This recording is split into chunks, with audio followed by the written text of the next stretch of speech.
As Crônicas de Eidin, Os Escolhidos, uma fantasia inesquecível. Alistair McGrady. Capítulo 14.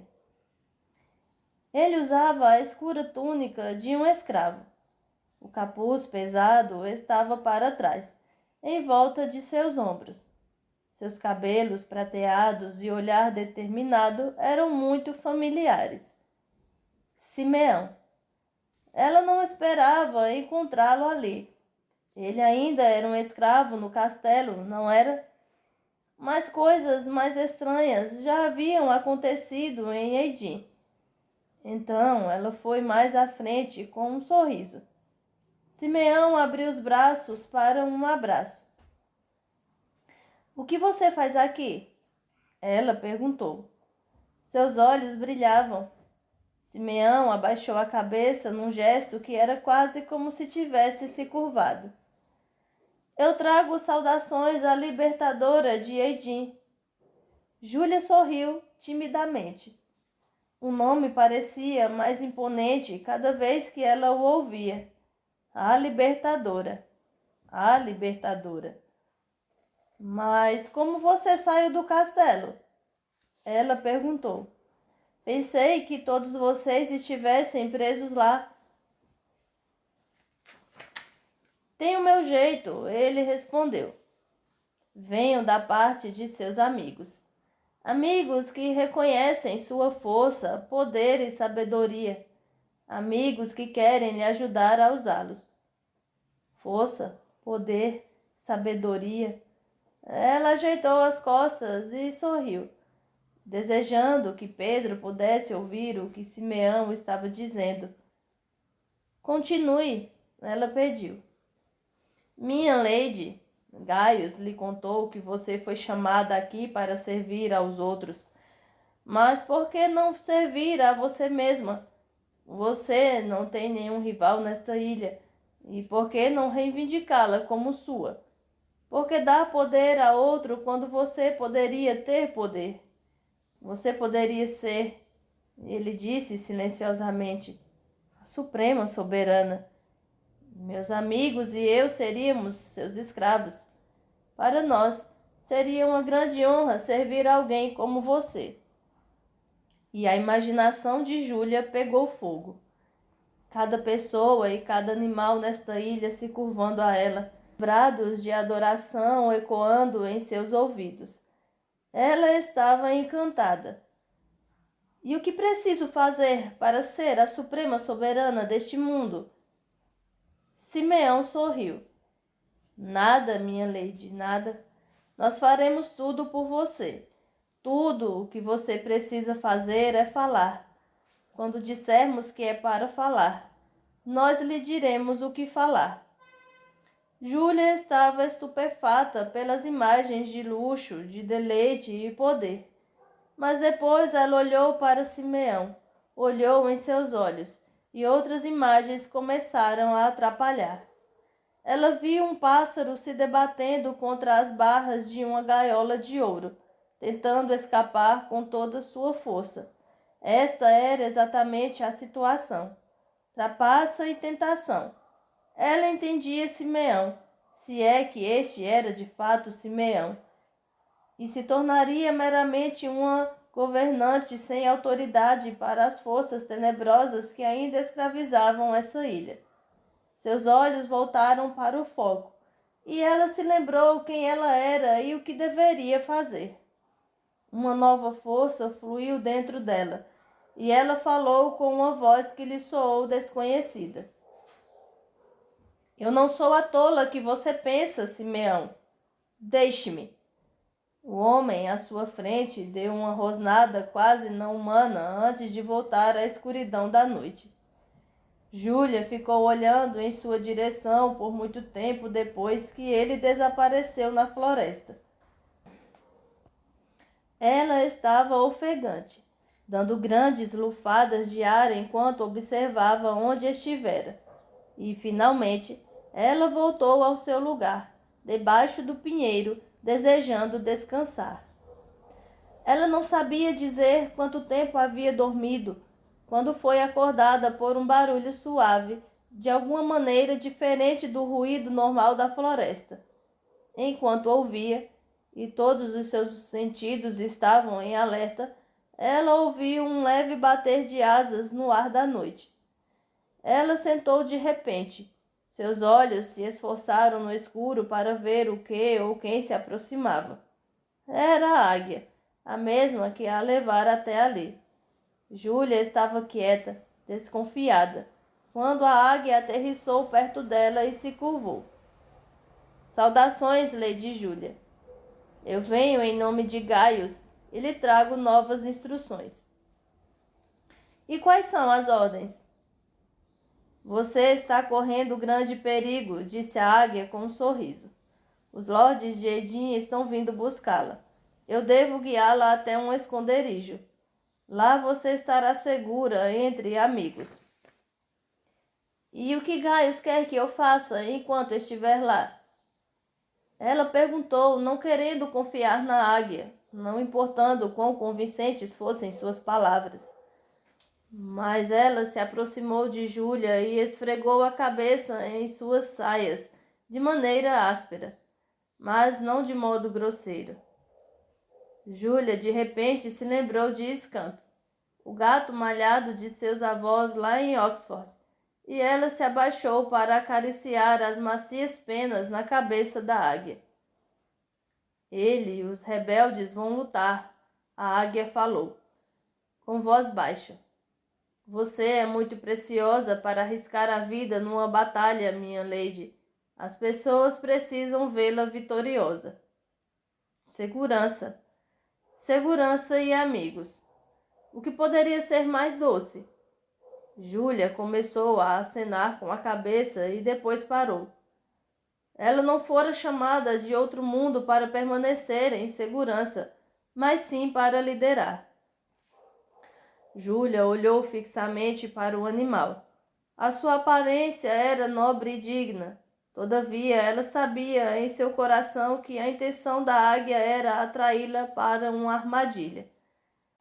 Não foi o raciocínio que a levou a esta conclusão, porque ela sabia que a águia era a sua guia.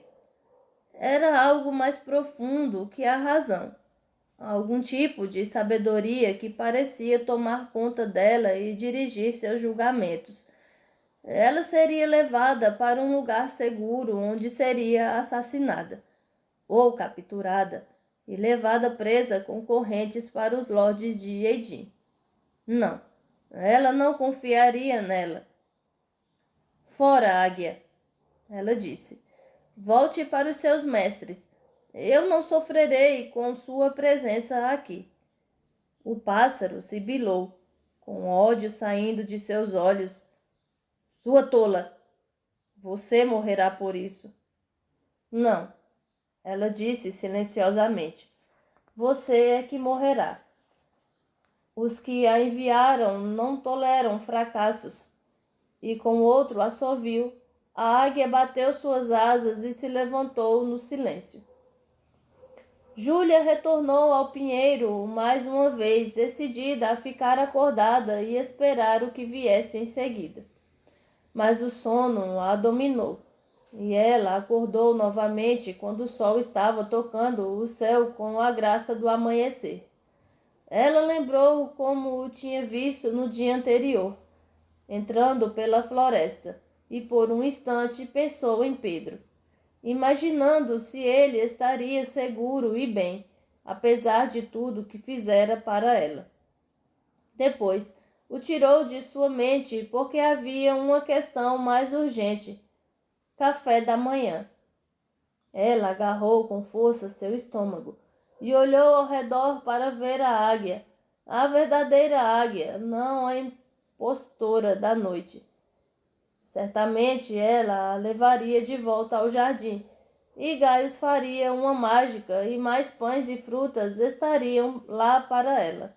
Certamente o teste teria acabado e seria seguro voltar.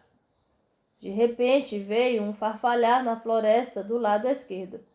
Instantaneamente ela ficou em alerta. Ao olhar ao redor, com todos os seus músculos tensos, O mato se abriu e revelou uma mulher alta, magra, cujos olhos gentis eram muito familiares. Júlia deu um suspiro e depois um grito, inclinando-se para a frente e para os braços de sua mãe. E se você já teve saudades de alguém, se desejou ardentemente estar com a pessoa, você pode imaginar quão doce foi o encontro. Muito choro e abraços. E mesmo quando Júlia deu um passo para trás, não conseguia acreditar. Sua mãe já tinha morrido. Mas coisas mais estranhas poderiam acontecer em Edim, não poderiam? Até Gaius podia viver ali, século após século, depois de ter morrido na terra. E então não despendeu esforços perguntando como sua mãe podia estar ali, mas simplesmente a admirou. Deixe-me olhar para você. A mãe segurou Júlia à distância de seu braço, com um sorriso aparecendo nos cantos de sua boca. Minha linda menina, você virá comigo, não? Ir para onde? Ela perguntou. Sua mãe fez um gesto com a cabeça de onde viera. Eu tenho um lugar para nós, querida. Um lugar onde poderemos ficar juntas, onde é seguro e você poderá descansar. Você não precisa mais ser uma heroína. Júlia deu um suspiro com choro e desmoronou nos braços de sua mãe, que colocou o braço em volta de sua cintura e começou a levá-la para fora da clareira. Ela falou baixinho enquanto andavam, palavras tranquilizadoras de tal paz e conforto que Júlia quase chorou de alívio. Não existem mais lutas, e não tente mais ser corajosa. Ficaremos lá juntas, sua mãe disse. É uma casa pequena e aconchegante. Eu construí um quarto para você. Não precisaremos mais sentir saudades uma da outra, porque será só para nós, você e eu. Pedro não virá nos perturbar. Seremos somente nós, querida. E Júlia de repente estancou. Pedro não? Claro que não, querida, a mãe sussurrou. Pedro a machucou, não foi? Pedro a traiu. Como você sabe disso? Os olhos de Júlia diminuíram de repente, desconfiados. Eu sei tudo, queridíssima, sua mãe disse com uma risada. Mas Júlia deu um passo para trás, triste. Essa não era sua mãe, não podia ser sua mãe. Sua mãe nunca falaria palavras contra nenhum dos filhos. E ela não conseguia entender isso, esta aparição, não importa quão verdadeira parecesse. O preço seria alto, alto demais. A mulher observou Júlia atentamente, e então a verdade ficou clara. Júlia não era criança. Em vez disso, seus olhos encontraram o olhar duro de alguém que havia enfrentado suas fraquezas e triunfado sobre elas. Ela acenou com a cabeça, se virou e foi embora. Júlia olhou fixamente para ela. As lágrimas mais uma vez ardiam em seus olhos e observou mais alguns instantes enquanto a águia verdadeira, circundou a clareira, guiando-a num caminho rumo ao norte. Grata e exausta, Júlia a seguiu.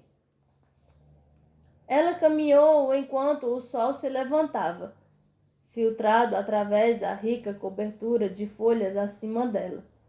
O caminho gradualmente se tornou mais largo, e padrões oscilantes de luz iluminavam fracamente o chão da floresta. Raios de luz foram pegos na névoa que levantava de um riacho ali perto. O ar se tornou mais quente e gradualmente repleto de cantos e gorjeios dos pássaros e insetos. Ela percebeu que era a primeira vez que ouvia os barulhos de animais naturais em todo o tempo que tinha passado na floresta. Algo havia mudado. Lá em cima a águia voava, subindo com o ar quente e mergulhando de novo para ter certeza de não tê-la perdido. À frente, viu o cintilar da luz do sol refletida na superfície azul cintilante da pequena lagoa que estava procurando. Ela bateu as asas e desceu para a floresta abaixo, pousando num galho alto em cima da trilha. Ela observou Júlia enquanto andava em sua direção e então, com dois fortes impulsos das asas, ela deu um mergulho e aterrissou ao lado da pequena lagoa. Júlia sentou-se à beira da lagoa, observando-a. Com certeza não era uma formação natural. A lagoa era perfeitamente redonda, rodeada por uma mureta baixa de pedra. Sua água era de um azul brilhante. À sua direita havia um pequeno morro coberto de árvores, e ao lado cintilava um pequeno riacho que murmurava a caminho da lagoa. Deve ter uma nascente ali, pensou. Ela tocou com o dedo e depois o colocou na boca. A água estava fria e refrescante. Ela se deitou no chão, se esticou sob a suave luz do sol, colocou as mãos na água e bebeu. Júlia observou com prazer enquanto a superfície da água refletia as árvores acima e a luz brilhando de tempos em tempos quando as folhas se moviam na suave brisa. Vagarosamente, sem ser notado, um vulto se definiu dentre a verde floresta. Ele se aproximou aos poucos da lagoa e sentou-se por perto. Observou Júlia bebendo água por alguns instantes e falou: "Bom dia, Formosa." Júlia sentou-se abruptamente, assustada, descobrindo que não estava sozinha. Mas vendo quem era, ela relaxou. "Saudações, Gaius. É bom vê-lo." "E é bom ver você também." Ele deu um grande sorriso. Seus olhos brilhavam. "Você se saiu muito bem." Enfrentou a ambição, o engano e o desejo, e triunfou sobre todos. "E acho que você dominou o amor próprio também. Olhe para dentro da lagoa. O que você vê?" Júlia voltou à lagoa. Abaixou-se e olhou mais uma vez. "Eu vejo folhas de árvores e o céu além." "Existe mais alguma coisa?" "Não, mais nada." Ela replicou confusa. "Olhe novamente." Encorajou o monge. "Há alguma coisa faltando?" Júlia olhou de novo dentro d'água e respirou profundamente. "Eu não me vejo." Os olhos do monge brilharam mais forte. "Essa é a resposta que eu esperava. Você colocou o amor próprio para trás, e em seu lugar você servirá aos outros. Venha." Ele ficou em pé e lhe estendeu a mão. "Meu povo está esperando você para guiá-lo. Precisamos ir agora e preparar a grande recordação." Ele bateu palmas e a águia voou. Ela não era mais necessária. Gaius os levaria de volta ao jardim. Marcharam adiante em direção ao jardim em ruínas e à grande recordação. E enquanto andavam, ambos ponderaram o mesmo pensamento. Esta noite faremos mais que lembrar do passado. Nós mudaremos o futuro.